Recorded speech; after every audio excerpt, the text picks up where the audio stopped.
10-team mock draft, half PPR, but it'll be very similar for PPR leagues. We're going from pick 6, and we'll talk through each pick. So we're just going to start this up with the bots, and we're just talking through players we're targeting at each pick, players we're letting other people draft, and kind of draft strategy from this slot. First overall, Barkley is a little bit early for me, Ja'Marr Chase. I was targeting CeeDee Lamb here, but that's just even better because we get Justin Jefferson. So before we make the next pick, we'll talk through these first. Let's talk through these first options. So in the first round at pick 6, I'm trying to get a receiver if I can. Any one of these 3 is great. Jefferson, Lamb, Ja'Marr Chase. Any one of them has pretty high upside to be the number 1 wide receiver overall. And that's what we're looking for. In a 10-team league, if we're only starting 2 wide receivers, 2 running backs, a quarterback, a flex, a tight end, you got to have the best at each position to really make a difference over your league mates. So we'll keep this running and we'll talk about what we're planning to do at our next pick. So having a top wide receiver option, it is harder to find than really good running back production. So here, players we're considering. I would consider Christian McCaffrey at 205. This is about the first spot I would consider him. Now that might be risky it's risky for me, it's risky for plenty of people, but we're shooting for upswings here. So I would consider Achane. He typically falls into this 205 range and feels a little bit safer than Christian McCaffrey to me. I would also consider Bucky Irving here. But because it's just McCaffrey that's left, I could also consider Brian Thomas here. We have a great receiver. I'm trying to shoot for number 1 running back upside. I typically try to see if Achane falls to me there, if Genty falls to me at 205. But Christian McCaffrey is my third choice there, and we're going to take that pick. As things come around, I'm likely looking to get a receiver here, but we'll see how the board falls to us. So we could go Chase Brown.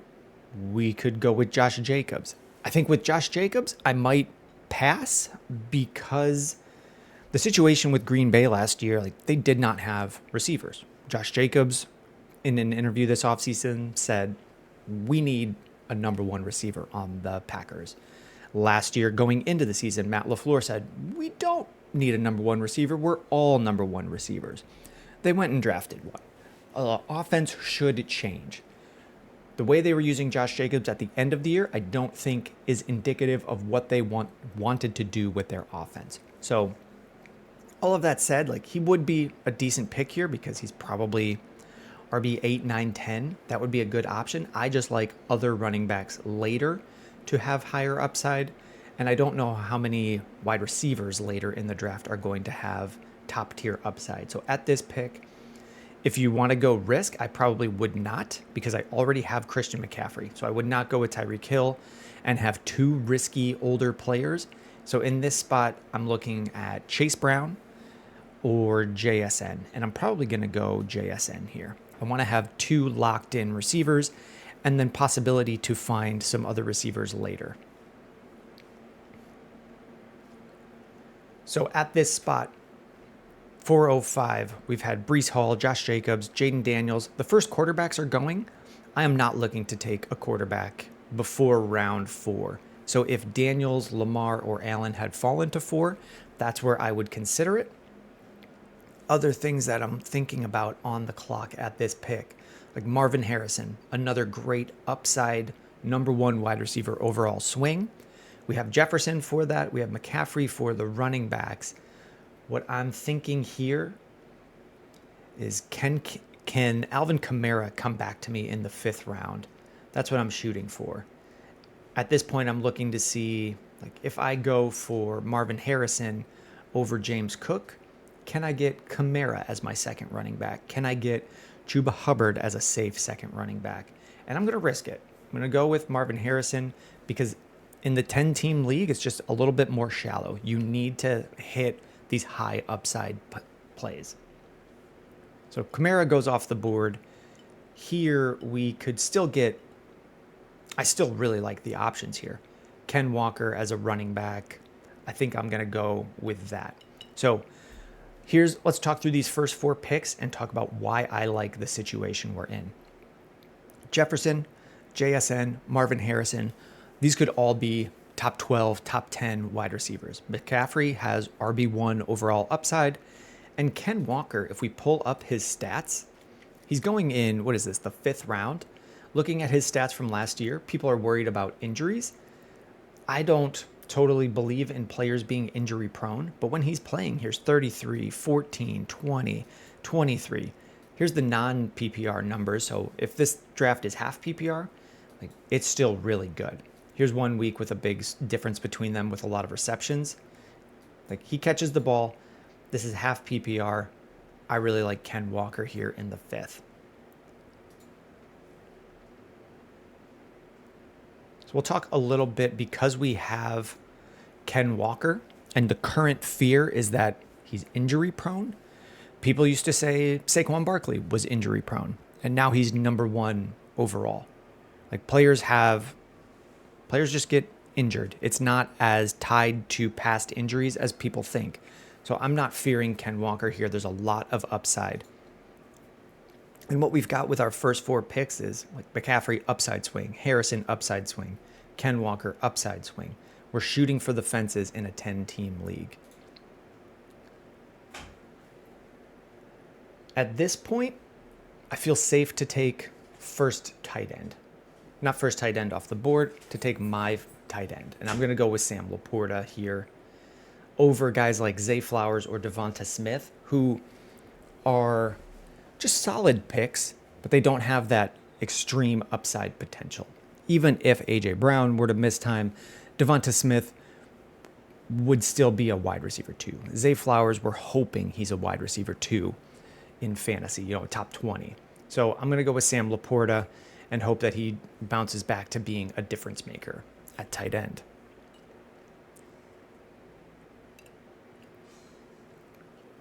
Let's scroll this up. Okay, Aaron Jones, Travion Henderson, RJ Harvey off the board. None of these guys are really targets for me at this pick. Looking at this, I might consider Baker Mayfield. I would consider Pat Mahomes here in the 7th round. Patrick Mahomes still has MVP level talent, and in the past 2 years, he's had really bad receiver options. But this year, he's got Xavier Worthy on his 2nd year breakout. He's got Hollywood Brown healthy. Juju will have to play a much smaller role. They don't have to rely on Juju Smith-Schuster to be the main part of the offense. And last year, Patrick Mahomes needed Carson Steele to start games. He needed Juju Smith-Schuster starting games. He needed DeAndre Hopkins starting games. These are not great receiver options. And when he doesn't put up great quarterback numbers, it's a bit explainable. So I would definitely consider him here. I'm also in the 7th round looking for Caleb Johnson, running back. So what I'm going to shoot for here is Mahomes and then hope that Caleb Johnson comes back. Caleb Johnson is a rookie running back for the Steelers. Really talented player out of Iowa. Had a slow 40 time at the combine, but showed much faster speed in game. So I care about game speed much more than I care about straight line combine speed, and that process has shown to be successful many times over in the NFL. So I'm going to pick Caleb Johnson here. I would also consider Rome Odunze. So if you didn't have a healthy mix of receivers and running backs like we do, we have 3 receivers, 2 running backs, I would be happy with Caleb Johnson or Rome Odunze. These guys both have extreme upside, and Caleb Johnson and Odunze should both have safe floors on the Steelers and the Bears.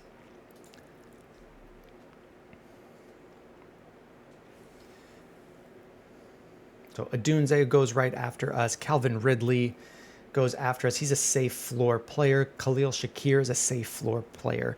Jacoby Myers, if he had fallen to 906, would have been a great option here. I would have been pretty happy with Jacoby Myers to be a safe floor guy. We've got plenty of upswing guys now. We can start looking for guys that are just going to give us decent points on a bye week. So that could be like Mark Andrews as a second tight end. It could be, I'm not loving a lot of these options here. Let's go talk through some others. Let's throw this thing on a pause and talk through some options here. So a lot of people ask, like, which draft spot is better? Which draft spot is best? What's the worst draft spot? It doesn't really matter.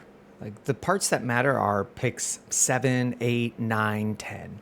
So let's take a look at some of these options available. We can go through a couple rounds. At this point in your draft, you should not care about ADP, the rankings. Round 9, feel free to reach for someone in round 10. Feel free to reach for someone, 12 to 15 spots. It's definitely okay. So let's pull this up a little bit higher and go through. We already have a quarterback. Travis Etienne has a lot of upside. Stephon Diggs has a lot of upside. But these guys also have like pretty low floors. I don't want to be taking guys at pick 9 in a 10-team league that could kind of just disappear.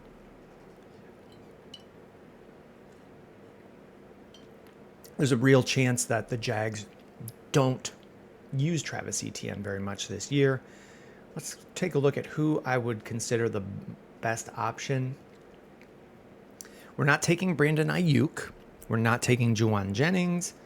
I would consider Ricky Pearsall, who probably hasn't gotten enough of a value rise with the injuries to Ayuk and Jennings. Cam Scatterbo is a little bit banged up right now. There's still a lot of really good quarterback options here. So if we had not taken Mahomes in the 7th, say we had gone DeAndre Swift as a really safe RB2, we could grab Baker Mayfield here in the 9th. We could grab Kyler in the 9th. Those would all be really good options. I'd probably avoid Jared Goff. He's kind of just a lock to be QB8, QB9. Someone like Kyler has rushing upside to win weeks for you. Someone like Baker has higher touchdown upside than Goff. I'm going to go with the rookie Matthew Golden. Here I would consider Golden, or I would consider Pearsall, pretty interchangeably. They both are a little bit undervalued based on kind of just mixed perception of what these offenses will be or who that player was. Like Matthew Golden is a bit more of a raw prospect, but we've seen the Packers draft receivers and use them pretty early on. Christian Watson was used week 1. Romeo Doubs was relied on as a rookie. I would not be surprised if Matthew Golden was called on pretty early and has a chance to be like a top 12, top 20 receiver. So we're going to unpause this draft and select him.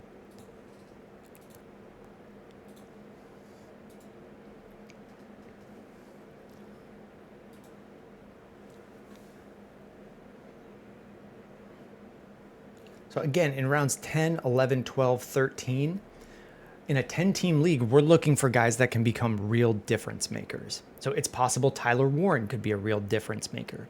David Njoku is likely, or Evan Ingram is likely to be a solid tight end. We're not really looking for solid backups in rounds 10, 11, 12, 13.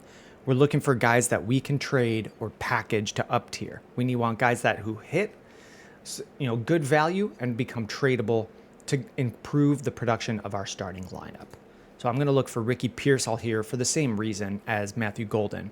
Like, we want these big value upside swings because if we hit on one of these guys, we can pair them and trade up to guys like AJ Brown.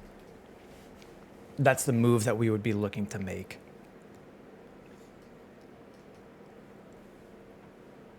Here at round 11, we're looking at Juwan Jennings, Justin Herbert, Charbonnet, Mooney, Pittman, Purdy, Spears, Mason.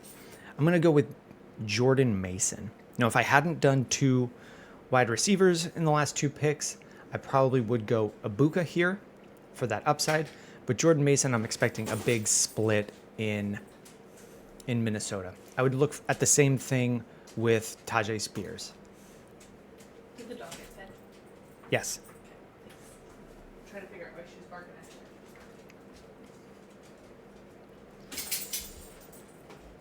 Alrighty, so round 12 is about where I feel safe to start looking at these rookie tight ends.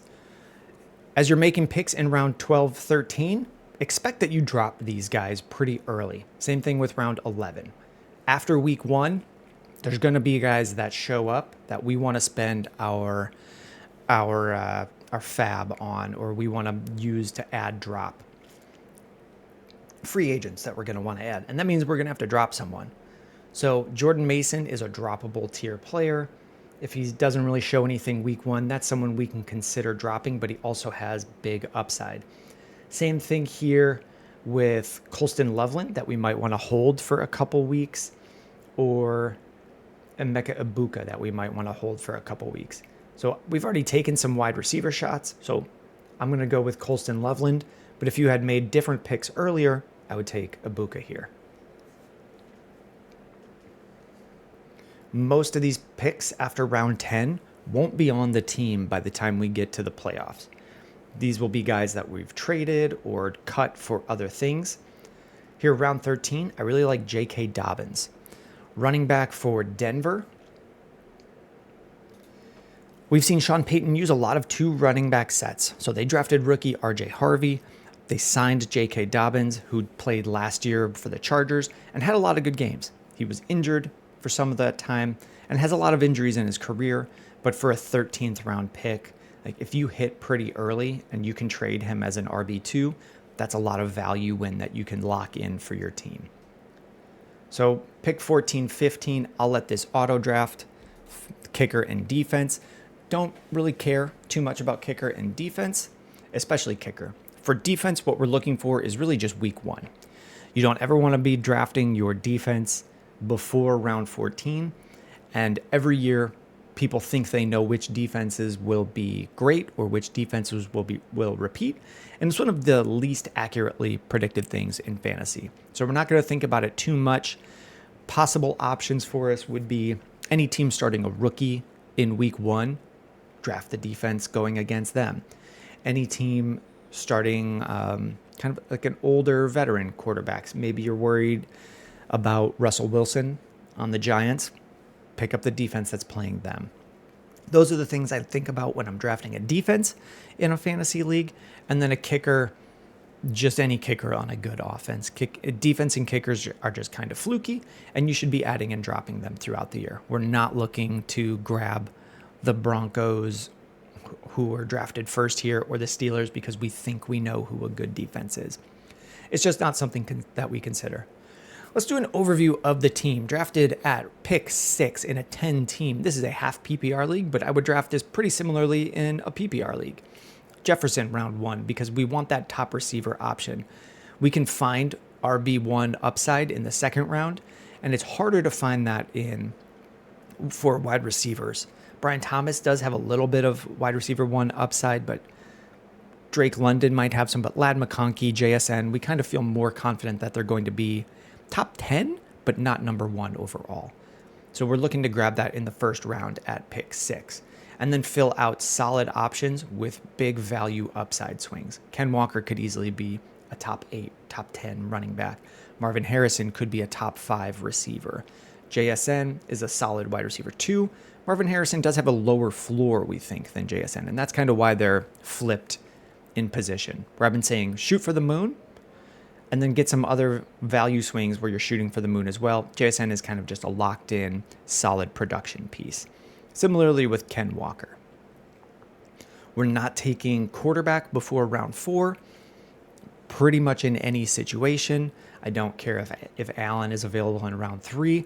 I'm grabbing these top options because we can find quarterback production much later. Here, Justin Fields in round 13. If we hadn't drafted one, I would be fine with Justin Fields as the only quarterback on a 10-team league. When he plays, he puts up top 10 numbers. Similarly with Dak Prescott, when he plays, he puts up top 10 numbers. Kyler Murray has always been a top 10 quarterback if he's healthy.